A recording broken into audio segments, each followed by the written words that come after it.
The bell above the cafe door jingled, sharp against the hush of a quiet Tuesday morning.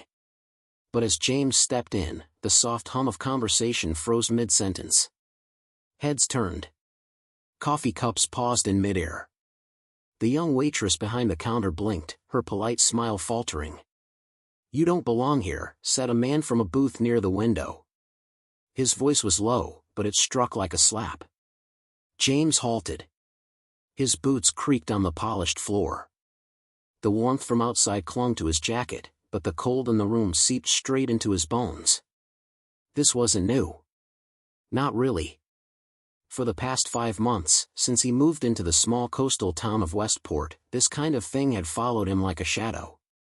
He nodded once, not in agreement, but in resignation, and turned to leave. "Don't come back," someone muttered as the door swung shut behind him. Outside, the harbor stretched into the horizon, gulls cawing as they swooped over rusting boats and fish-stained docks. James stood still for a moment. Just a man in his late 40s. Beard peppered with gray. Broad shoulders, though slightly stooped now. Eyes like storm clouds that had seen too many battles and too few homecomings. He hadn't come to Westport to stir trouble. He just wanted peace. After 22 years in the Navy, deployments in places no one cared to remember, scars he didn't care to show, he bought a small fixer-upper on the edge of town with his pension. A place to breathe. But Westport was the kind of place that didn't forget, or forgive. People whispered he wasn't from here. They didn't like the way he kept to himself. The way he asked questions. The way he watched. Even his posture, straight, alert, like he was still standing guard, seemed to unnerve them. And worst of all, they didn't know who he was. James walked back toward the harbor. It was nearly noon. The sky had darkened slightly, as if nature itself had caught the town's mood. From the far side of the port, he spotted something unusual, a gray silhouette slicing through the haze, sleek, massive, unmistakable. A Navy destroyer. It hadn't docked here in years. What was it doing in Westport? He squinted. A shiver ran up his spine, but not from the cold. The ship's hull bore a number he knew by heart. He had served on it. Had bled, laughed, and lost friends on that steel beast. And it was coming in fast. James turned, just as a group of locals gathered near the boardwalk. Fishermen. Shopkeepers. The mayor, even. All squinting, murmuring. "What's the Navy doing here?" someone asked. No one answered. James said nothing. Just stood still, facing the ship as it glided into the harbor, silent and powerful, like a ghost from the past. And then the horn blared, a long, low call that shook windows and stirred hearts. A signal. Not to the town. To him. The horn echoed across the harbor like a voice from another life. James felt it in his chest, not just as sound, but as memory. That tone, long and low, was more than naval protocol. On that ship, it meant something else. A call to gather. A brother's signal. A message not written in ink, but forged in fire. The townspeople didn't know that. James could feel them watching him from the dock. The same people who wouldn't let him order a cup of coffee now stood with narrowed eyes and folded arms, trying to piece together what was happening. Most of them had never seen a warship up close. Their harbor usually welcomed creaking fishing vessels, not 9,000-ton giants forged for combat. "What is that thing doing here?" the mayor muttered, fiddling nervously with the edge of his blazer. "They don't just show up." James didn't respond. He just kept his eyes on the ship as it slowed and turned sideways, the ceremonial maneuver before mooring. Then came the next surprise. One by one, sailors appeared on deck, lining the rails in crisp white uniforms. It was an old naval tradition, reserved for arrivals with honor, for funerals, for homecomings, for heroes. It wasn't routine. This was deliberate. A murmur rose among the crowd. People exchanged glances. Some backed away. A few kids pointed, wide-eyed. Then, the loudspeaker crackled. Permission to come ashore. The voice was strong, formal, and familiar. James' lips tightened. He knew that voice. Commander Miles Raymond. He hadn't seen him in nearly 4 years. A small motorboat detached from the ship, skimming across the water toward the dock. In it, 6 officers sat tall. At the front, a man in dark navy dress uniform, his chest full of ribbons, his jaw sharp as ever. Raymond. The boat touched down. They stepped onto the dock in unison, not rushing, not posturing. Just moving with purpose. The crowd parted. And then Commander Raymond walked straight up to James, without hesitation, and saluted. "A pleasure to see you again, Master Chief Bennett," he said, voice clear enough for every person to hear. James didn't move for a beat. Then slowly, he returned the salute. "Didn't expect you to bring the whole damn ship," he said quietly. Raymond smiled. "You think we were gonna let our mentor rot in this place alone?" The townspeople stared. "Wait," someone said from behind. "Master Chief?" James turned, eyes sweeping across faces he'd seen for months, the grocer who always rang up his order in silence, the barber who never made eye contact, the waitress who stammered when he tried to pay with a 20. They were beginning to realize, this man they told to go home had one. And it was not here. But his brothers had come anyway. For him. The dock had never been this quiet. Not even during storms. James stood between 2 worlds, the cold glares of Westport's townsfolk behind him, and the unwavering eyes of his brothers in arms before him. For months, he'd lived in the shadow of whispers and sideways looks. Now, with one salute and a title, Master Chief, the air had changed. "You're kidding, right?" someone muttered near the back. He's one of them?" Raymond turned his head, eyes locked onto the speaker. "One of us," he said. "No. He trained us." There was a ripple through the crowd. Raymond continued, his tone level but firm. "James Bennett served 22 years in the U.S. Navy. Led operations in hostile waters, rescued hostages, and saved the lives of more men than I can count. I wouldn't be standing here if not for him." One of the younger sailors stepped forward. "Sir," he said, looking at James with awe. "When I joined the fleet, the first story they told us was about Master Chief Bennett, how he stayed behind in a sinking rig to save an injured engineer, then swam 3 miles with him strapped to his back. We thought it was a legend." "It wasn't," Raymond said. "He did that. And a hell of a lot more." James's jaw tensed. "I didn't ask for this, Commander." Raymond nodded. "I know. But we couldn't let them forget who you are." Behind James, he heard footsteps. The mayor stepped forward, trying to collect himself. "And Mr. Bennett, if we had known." "You did know," James said, turning to him. "You just didn't care." The words weren't loud, but they carried weight, like thunder held in a hand. The mayor's face flushed. Several people looked down at their feet. A teenage boy standing nearby looked between the Navy men and James like he was seeing his town for the first time. The silence was cracked by the cafe door slamming open in the distance. It was the same man who'd told James he didn't belong. His face had gone pale. He stared at the naval officers. And then, he turned and walked away. Not a word. Just left. Raymond watched him go, then looked back at James. "You came here to disappear, didn't you?" James didn't answer at first. The truth was, yes. He had hoped for peace. For space. For a quiet end to a loud life. But not like this. Not in silence. Not in shame.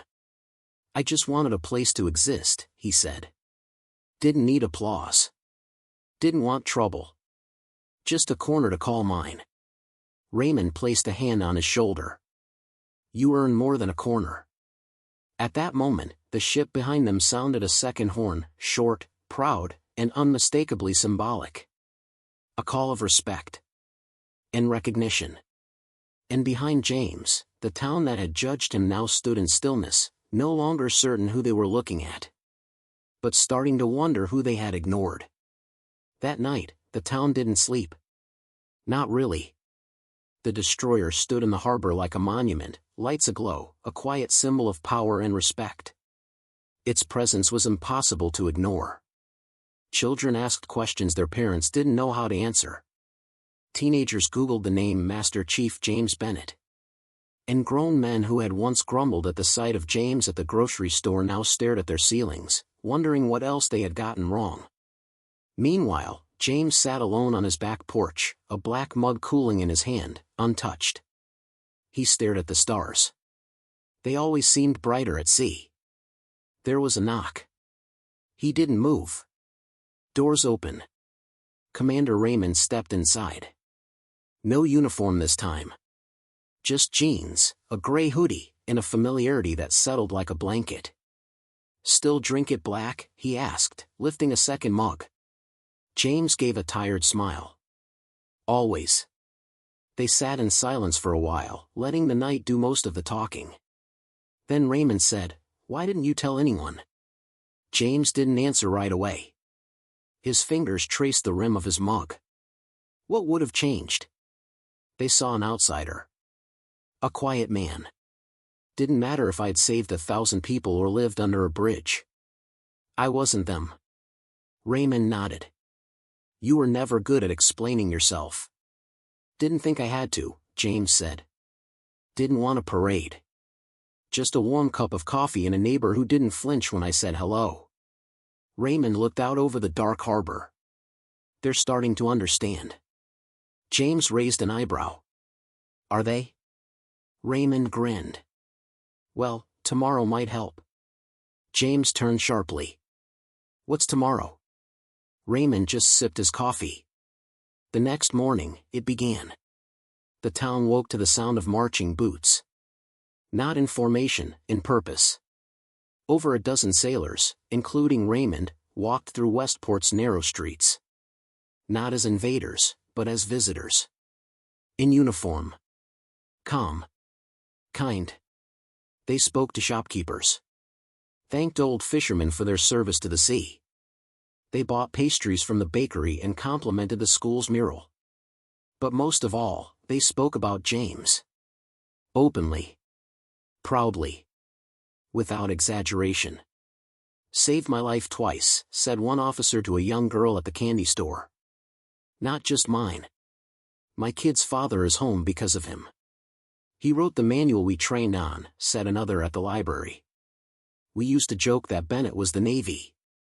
Word spread like fire on dry grass. The people who once avoided James couldn't avoid the truth now. And by noon, something extraordinary happened. The cafe, the same one that had denied him service, put out a chalkboard sign on the sidewalk. Free coffee for veterans. And for Master Chief Bennett, thank you. James saw it on his walk. Stopped. Stared. Didn't say a word. But his hands, usually still and quiet, trembled slightly. It wasn't about coffee. It was about finally being seen. James didn't go into the cafe right away. He stood across the street, hands in his coat pockets, watching. The chalkboard sign sat like a silent apology. Inside, people were sipping coffee, talking quietly, but this time, they weren't looking away. They were watching the door. Waiting. James wasn't sure if he wanted to walk in, or walk away again. He turned to leave. James, a voice called. He stopped. The voice was soft. Female. It was the waitress, the same young woman who'd frozen when he walked in days before. She now stood in front of him, holding a paper cup. I didn't know, she said. I mean, I never asked. James looked at her. Not unkindly. Just tired. You didn't have to ask, he replied. You could have just treated me like a person. She swallowed hard and handed him the cup. Black. No sugar, right? He took it. Nodded. Thank you, he said. And meant it. From across the street, others began to gather, the grocer, the barber, even the gruff fisherman who once spat near James's boots. They didn't speak at first. Just stood. Awkward. Uncertain. like kids facing a teacher whose name they'd forgotten but whose presence they finally understood. The mayor emerged from behind the cafe, dressed in a neat blazer and holding a folder. He looked uncomfortable. Out of place. He cleared his throat. "Master Chief Bennett. I owe you an apology. On behalf of Westport." James raised an eyebrow.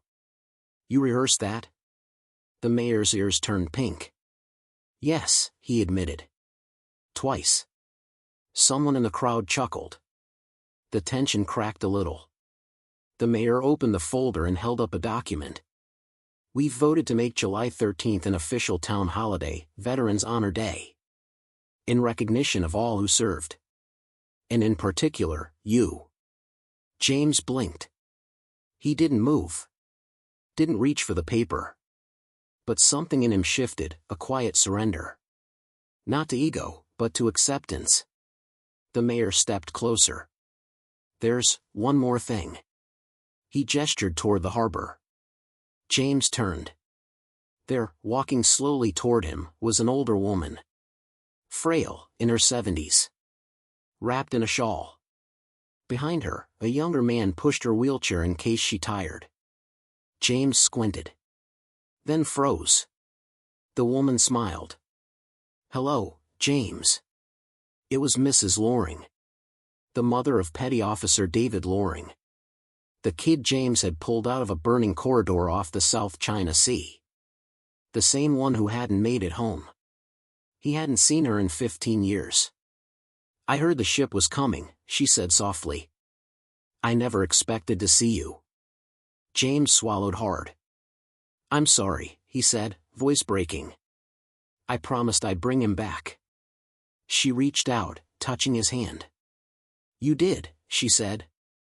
"You brought his story back. And you gave him a leader worth following." Tears welled in James's eyes. He hadn't cried in public since he was 12. Now, in the middle of a town that once turned its back on him, he couldn't stop. No one mocked him. No one turned away.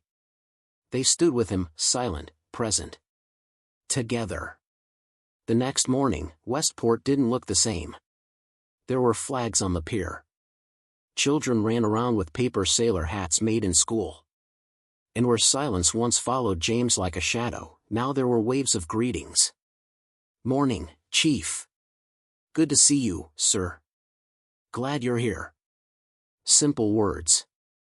But they carried the weight of everything unspoken, all the months of avoidance, suspicion, dismissal.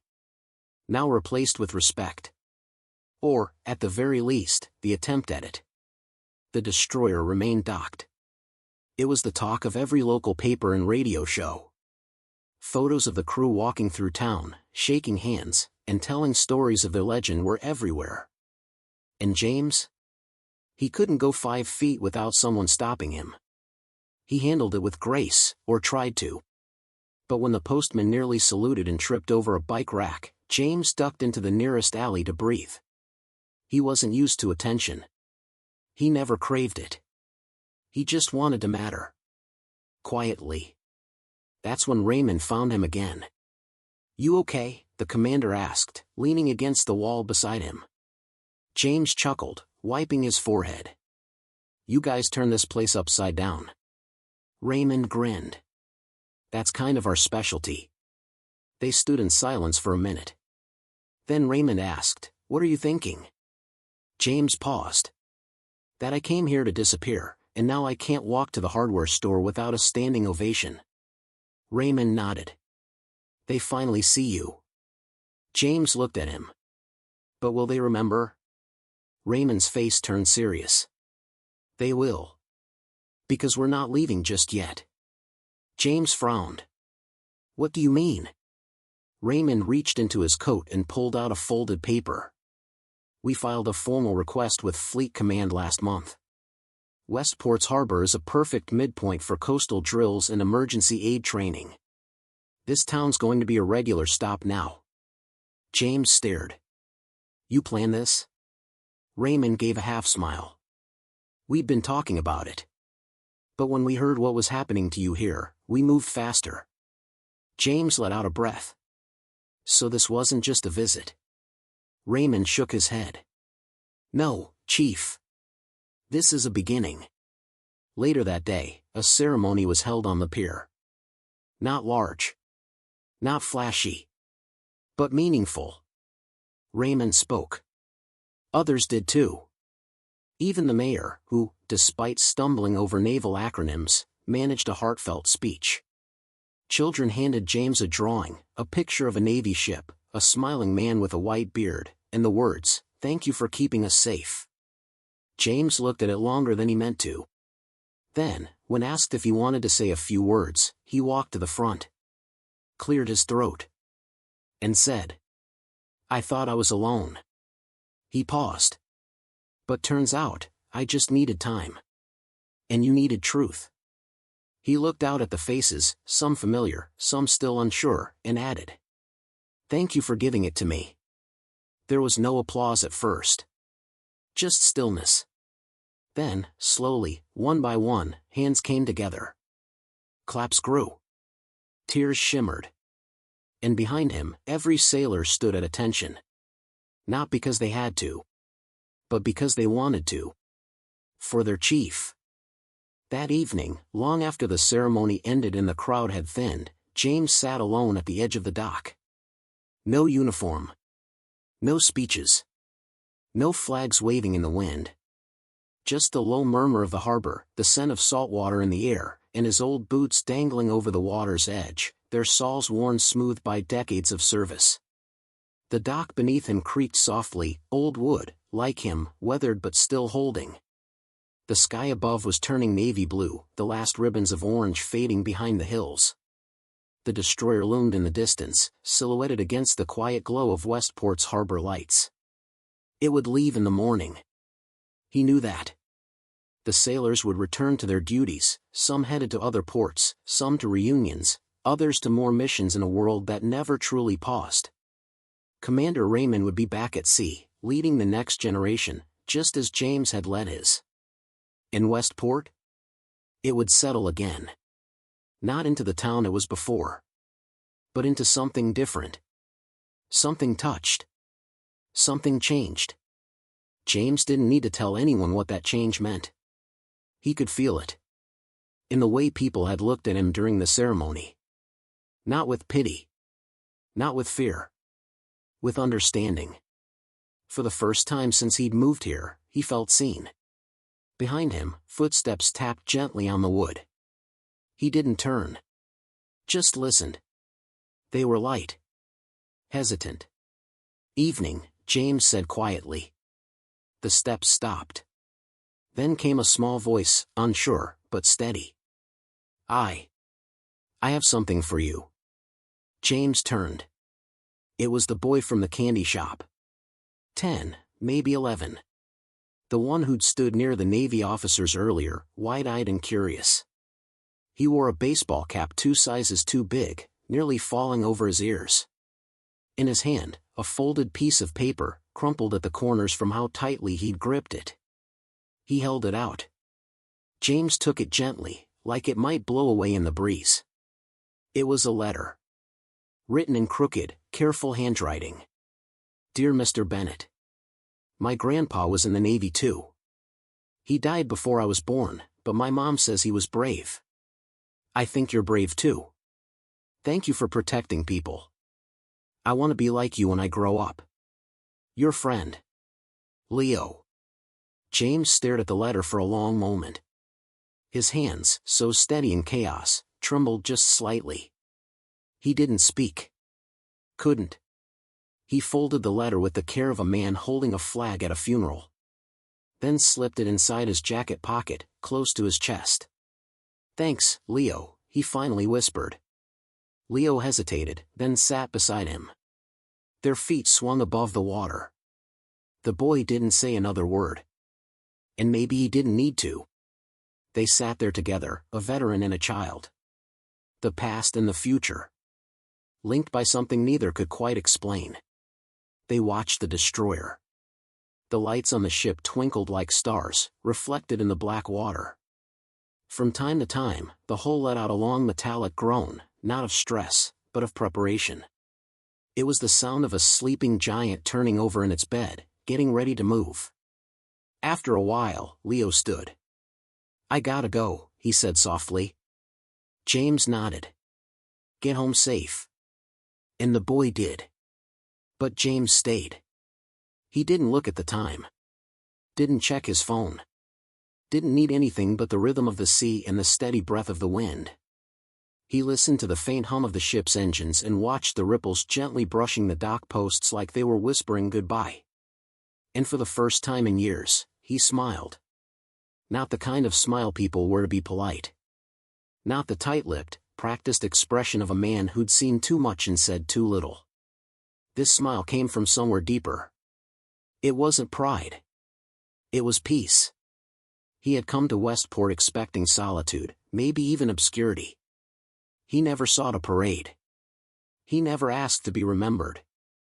But tonight, sitting alone under a sky full of memory and salt, he realized something simple. He didn't have to prove anything anymore.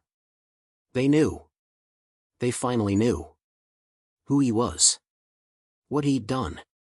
And more importantly, who he still was. Not a ghost from the past.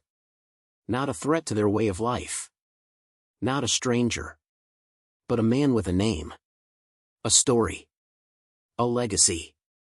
As the sun began to rise over the harbor, golden and soft, the destroyer's horn let out a long, low call.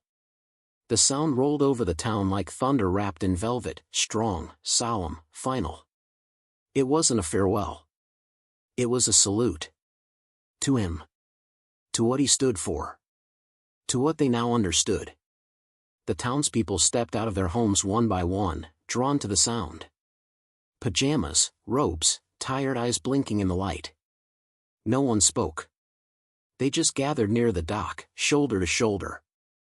And James? He stood among them. Not apart. But within. No longer just a quiet man in a quiet house by the edge of town. But part of them. This time, when someone said softly, "You belong here," he didn't look away. He simply nodded. And believed it.